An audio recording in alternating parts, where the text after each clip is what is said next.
Right details చూద్దాం. కొన్ని రోజులుగా తీవ్ర సంచలనం సృష్టిస్తోన్న బండి భగీరథ్ ఫోక్సో కేసులో కీలక పరిణామం చోటు చేసుకుంది. ఎట్టకేలకు భగీరథ్ పోలీసుల ఎదుట లొంగిపోయారు. న్యాయవాదుల సమక్షంలో తెలంగాణ పోలీసుల ఆయనను లొంగిపోయారు. ముందస్తు బెయిల్ ఇచ్చేందుకు తెలంగాణ హైకోర్టు నిరాకరించడం, చట్టపరమైన రక్షణ లభించకపోవడంతో ఆయన పోలీసులకు లొంగిపోక తప్పని పరిస్థితి ఏర్పడింది.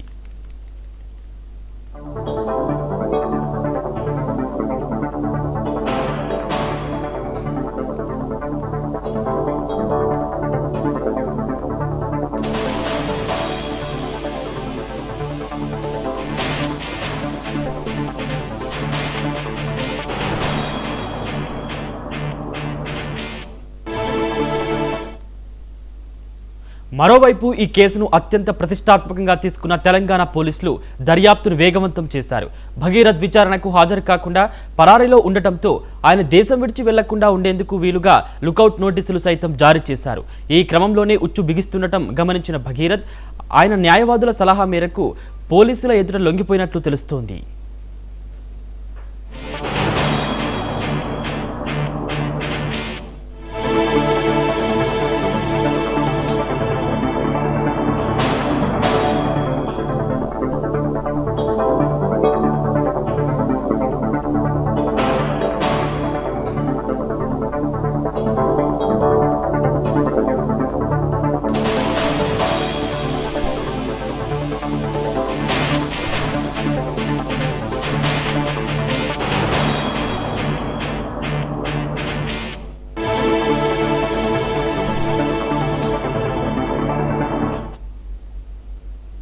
మైనర్ బాలికను వేధించారనే ఆరోపణలపై బండి భగీరథ్ పై పేట్ బషీరాబాద్ పోలీస్ స్టేషన్లో పోక్సో చట్టం కింద కేసు నమోదైంది. గతంలోనూ పోలీసులు విచారణకు హాజరు కావాలని నోటీసులు ఇచ్చినప్పటికీ ఆయన గైర్హాజరయ్యారు. దీంతో ప్రత్యేక బృందాలను రంగంలోకి దించిన పోలీసులు కరీంనగర్, ఢిల్లీ, హైదరాబాద్ నగరాల్లో విస్తృతంగా గాలించారు.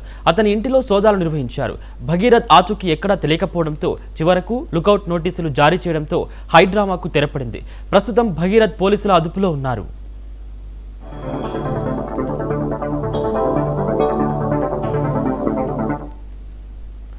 రైట్, ఇదే అంశానికి సంబంధించి మరిన్ని అప్డేట్స్ మా ప్రతినిధి తేజ ఫోన్ ద్వారా మరిన్ని సమాచారం అందిస్తారు. తేజ, చెప్పండి, బండి భగీరథ్ లొంగిపోవడానికి పూర్తి అప్డేట్స్ ఏంటి? నవీన్, మనం చూస్తూనే ఉన్నాము. గత ఒక 3-4 రోజులుగా కూడా ఇటు కేంద్ర మంత్రి బండి సంజయ్ కి సంబంధించినటువంటి కుమారుడు భగీరథ్ విషయంలో ఇటు పోక్సో కేసు నమోదైన నేపథ్యంలో ఆయన అప్పటి నుంచి కూడా పరారీలోనే ఉన్నారు. మొన్న హాట్ గా కూడా ఇటు హైకోర్టులో పూర్తి స్థాయిలో విచారణ జరిగింది. అనంతరం ఆయన బెయిల్ గురించి, అంటే మధ్యంతర బెయిల్ గురించి ఆయన మధ్యంతర బెయిల్ గురించి కూడా చెప్పారు. ఆయన పిటిషన్ దాఖలు చేసుకున్న పరిస్థితి ఉంది. అదేవిధంగా మధ్యంతర బెయిల్ తో పాటు అంటే అరెస్టు నుంచి తనకు ఉపశమనం కల్పించాలి, రక్షణ కల్పించాలంటూ కూడా బెయిల్ పిటిషన్ వేసుకున్నారు. అయితే నిన్న మనం చూసాం, నిన్న చాలా కీలకంగా చెప్పొచ్చు. ఎందుకంటే నిన్న మధ్యాహ్నం తర్వాత, లంచ్ తర్వాత ఖచ్చితంగా విచారణకు వస్తుంది అన్నప్పటికీ కూడా, కానీ రాత్రి 9 గంటల నుంచి నిన్న అర్ధరాత్రి 11:50 వరకు కూడా చాలా సుదీర్ఘంగా కూడా విచారించినటువంటి హైకోర్టు ధర్మాసనం అయితే మాత్రం, అంటే ఎవరైతే బాధిత యువతిగా చెప్పబడుతున్నటువంటి ఆ వాంగ్మూలం ప్రకారం మధ్యంతర బెయిల్ ఇచ్చేటువంటి ప్రసక్తి లేదు అని చెప్పి కరాఖండిగా చెప్పినటువంటి పరిస్థితి కూడా మనం చూసాం. ఇదే నేపథ్యంలో ఇక అంటే అప్పటి నుంచి కూడా బండి భగీరథ్ అయితే పరారీలో ఉన్నారు.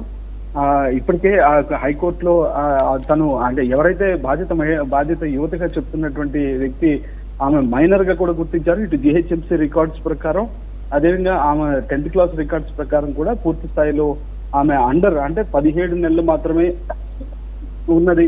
17 నెలలు అంటే 18 నెలలకు తక్కువగానే ఉన్నారు అనేటువంటిది, అంటే మైనర్ బాలికగానే గుర్తించినటువంటి పరిస్థితి. ఇదే నేపథ్యంలో పోక్సో కేసు అనేటువంటిది అమలవుతుంది అంటూ కూడా చెప్పుకుంటూ వచ్చారు. అయితే ఇదే నేపథ్యంలో బండి భగీరథ్ అయితే పూర్తి స్థాయిలో ఆయన అప్స్కాండ్ లో ఉన్నారు. దానికి సంబంధించి 4 బృందాలు కూడా ఈ రోజు గాలింపు చర్యలు కూడా చేపట్టాయి. గత 4 రోజులుగా కూడా ఇదే గాలింపు చర్యలు చేపట్టాయి. అయితే ప్రస్తుతం బండి భగీరథ్ అయితే మాత్రం పేట్ బషీరాబాద్ పోలీసుల ముందు అయితే ఆయన స్వయంగా లొంగిపోయారు. ఎందుకంటే ఈ రోజు మధ్యాహ్నం కూడా లుకౌట్ నోటీసులు ఇచ్చినటువంటి పరిస్థితి కూడా చూసాం. ఈ లుకౌట్ నోటీస్ కూడా ఇచ్చిన నేపథ్యంలో ఇప్పటికే 4 బృందాల్లో ఒక బృందం అయితే బండి సంజయ్ ఇంటికి వెళ్లి పూర్తి స్థాయిలో విచారించింది. అదేవిధంగా బండి భగీరథ్ కు సంబంధించినటువంటి మేనమామ ఇంటికి కూడా వెళ్లి కూడా విచారించిన నేపథ్యంలో, అంటే ఆయన పైన లుకౌట్ నోటీసు జారీ చేసినటువంటి నేపథ్యంలో మరి బండి భగీరథ్ తనంతరకు తానుగా లొంగిపోతారా, లేకపోతే పోలీసులే పూర్తి స్థాయిలో ఫైండ్ అవుట్ చేస్తారా అనేటువంటిది అందరూ అనుకున్నారు. అయితే ఎట్టకేలకు బండి భగీరథ్ అయితే మాత్రం పూర్తి స్థాయిలో పేట్ బషీరాబాద్ పోలీసుల ముందు అయితే ఆయన పూర్తి స్థాయిలో లొంగిపోయారు.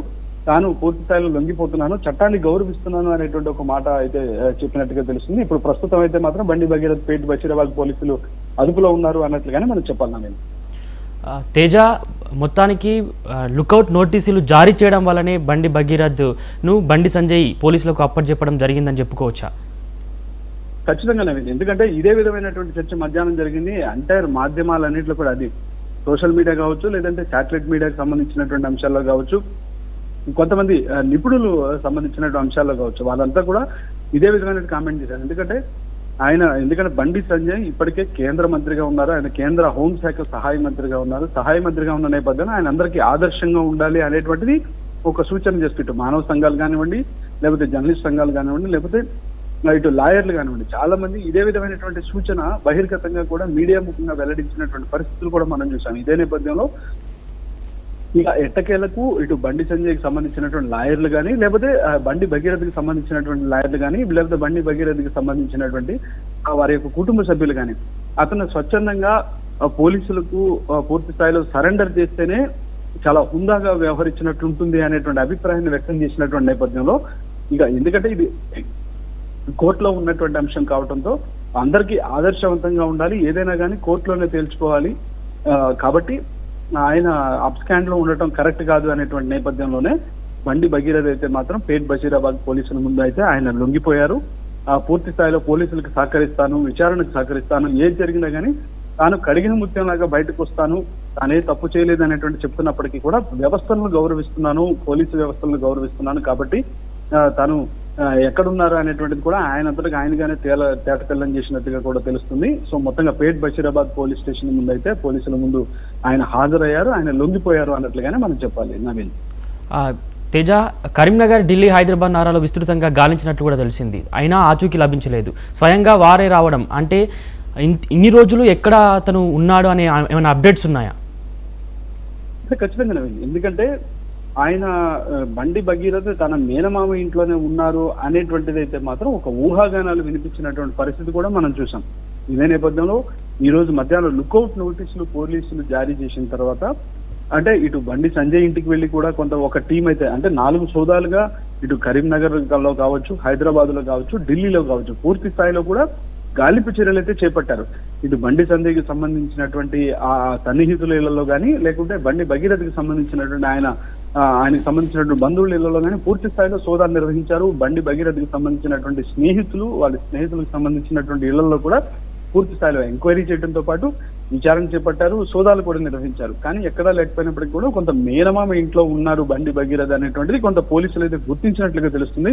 అయినప్పటికీ కూడా వ్యవహారం చాలా ముదిరిపోవటం, సీరియస్ అవడంతో, అంటే ఏదైనా కానీ బెయిల్, మధ్యంతర బెయిల్ కానివ్వండి, మధ్యంతర బెయిల్ తో పాటు అరెస్టు నుంచి రక్షణ కల్పించేటువంటి బెయిల్ కూడా వస్తుందని చెప్పి ఆశించినప్పటికీ కూడా ఇటు మధ్యంతర బెయిల్ ఇవ్వడానికి పూర్తి స్థాయిలో అయితే మాత్రం జడ్జి మాధవీదేవి నిరాకరించినటువంటి పరిస్థితి కూడా మనం రాత్రి చూసాం.